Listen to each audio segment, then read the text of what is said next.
तो आज अपने बेहद प्यारे प्यारे सब्सक्राइबर की पुरज़ोर फरमाइश पर आप लोगों से शेयर करूंगी एक बहुत ही मज़े की रेसिपी जिसमें ऑयल तो बहुत ही कम यूज़ होगा और ये खाने में इतनी टेस्टी बनेगी ना कि बाज़ार से पिज़्ज़ा लेना और खाना भूल जाएंगे।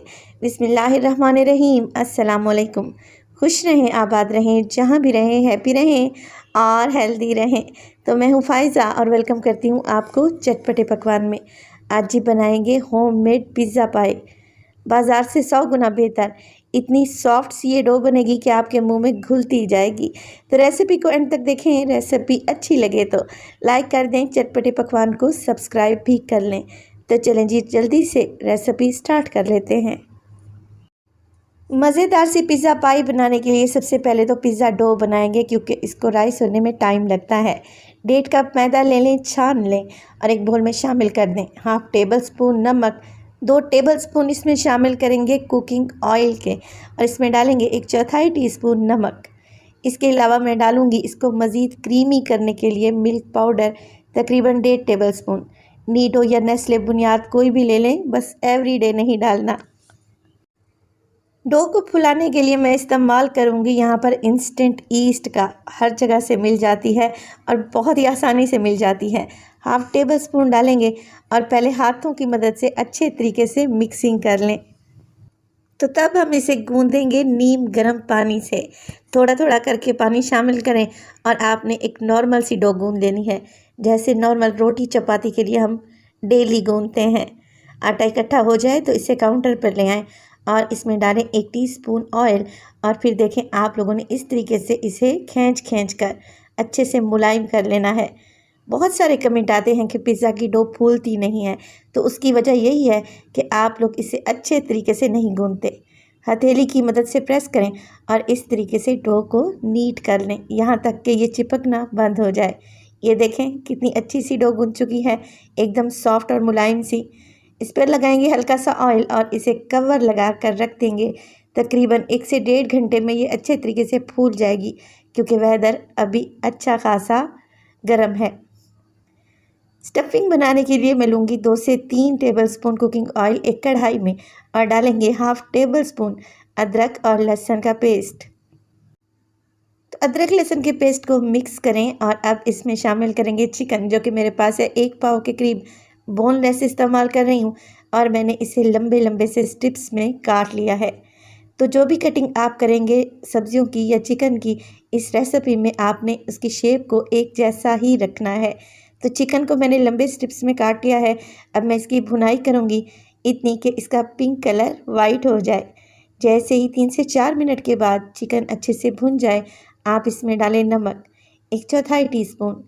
इसमें शामिल करेंगे मोटी कुटी हुई लाल मिर्च 1/4 टीस्पून और इसमें डालेंगे, मेरे पास है ये ज़ीरा पाउडर 1/4 टीस्पून।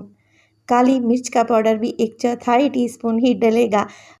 धनिया पाउडर इसमें 1 टीस्पून डाल दें और इसमें डालें पिसा हुआ गरम मसाला तकरीबन 1/4 टीस्पून या 2 से 3 चुटकी के बराबर। 2 टेबलस्पून इसमें सोया सॉस भी डलेगी। चलें जी सब चीज़ों को अच्छे तरीके से मिक्स कर लेंगे और मज़ीद 1 से 2 मिनट के लिए भुनाई कर लेंगे अच्छे तरीके से, ताकि चिकन में इन सारे मसालों का फ्लेवर आ जाए। यहाँ पर मैंने कुछ सब्जियाँ भी काट कर रखी हुई हैं, जिसमें मेरे पास है देखें जूलियन शेप में कटी हुई गाजर तकरीबन 1 कप ही प्याज लूँगी सेम कटिंग में कटा हुआ। और यहाँ पे 2 कलर की मेरे पास है शिमला मिर्चें, येलो और ग्रीन। तो आप लोगों के पास जो यहाँ पर अवेलेबल नहीं है उसको आप स्किप भी कर सकते हैं। सारी सब्जियों को शामिल कर देंगे चिकन में। तो येलो कैप्सिकम यहाँ पर मेरे पास रखी हुई थी, तो मैंने अच्छे कलर के लिए डाल दी है। आप चाहें तो इसे स्किप भी कर सकते हैं। फ्लेम को थोड़ा सा हाई कर लें और सब्जियों के पानी को ड्राई कर लें, मगर सब्जियाँ यहाँ पर सॉफ्ट नहीं होनी चाहिए, ये हल्की सी क्रंची रहनी चाहिए। 2 से 3 मिनट के लिए ही भुनेंगे और फ्लेम को ऑफ कर देंगे। यहाँ पर डो हमारी अच्छे तरीके से सेट हो चुकी है, डबल हो चुकी है।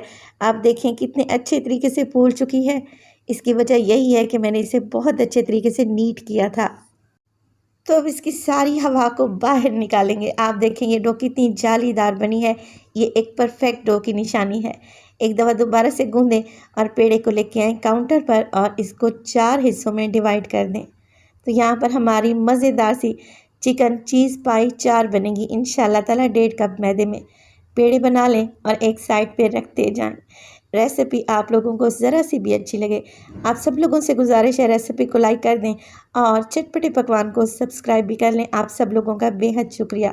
अब देखें, एक रोटी बेलें मीडियम साइज़ की छोटी सी, और फिर इसके सेंटर में लगा देंगे स्टफिंग, जो कि मज़ेदार सी हमने बना कर रखी हुई है। 4 से 5 टेबलस्पून भर कर डालें और इसके ऊपर मैं ग्रेट करने लगी हूँ मोज़रेला चीज़। तो चिकन पिज़्ज़ा पाई बना रहे हैं तो चीज़ तो लाजमी डलेगी। 2 से 3 टेबलस्पून चीज़ डालें और फिर इस तरीके से रोटी को आपस में फोल्ड कर दें हाफ़ करके, यानी कि हाफ़ मून आप लोगों ने बना लेना है। अब एक कांटा लेंगे और इसके एजेस पर इस तरीके से इसको अच्छे तरीके से सील कर देंगे। उसी कांटे की बैक की मदद से इस तरीके से डिज़ाइन क्रिएट कर दें। और चलें जी, अब हमने लगा लिया है इसे बेकिंग डिश में, जो कि पहले से मैंने ग्रीस करके रखी हुई थी। अब चिकन पिज़्ज़ा पाई पर अच्छा सा कलर आए तो मैं इस पर लगा रही हूँ अंडे की जर्दी। अच्छे तरीके से लगा लें ब्रश की मदद से और इसके ऊपर डालें आप लोग कलौंजी या फिर आप सफ़ेद तिल भी डाल सकते हैं। चेरी टमाटो से इसे गार्निश करेंगे और ओवन को मैंने पहले प्री हीट करने रख दिया था, तकरीबन 10 मिनट पहले 180 डिग्री पर। ओवन में डालेंगे ये मज़ेदार सी पिज़्ज़ा पाई और इसे बेक करेंगे 20 से 25 मिनट के लिए। नीचे और ऊपर का दोनों रॉड मैंने ऑन किया है। माशाल्लाह से 25 मिनट के बाद आप देखें कितना खूबसूरत सा कलर आया है। हल्का सा ऑयल या फिर बटर ब्रश कर दें, जिससे शाइन भी आएगी और चिकन पिज़्ज़ा पाई सॉफ्ट भी बनेगी।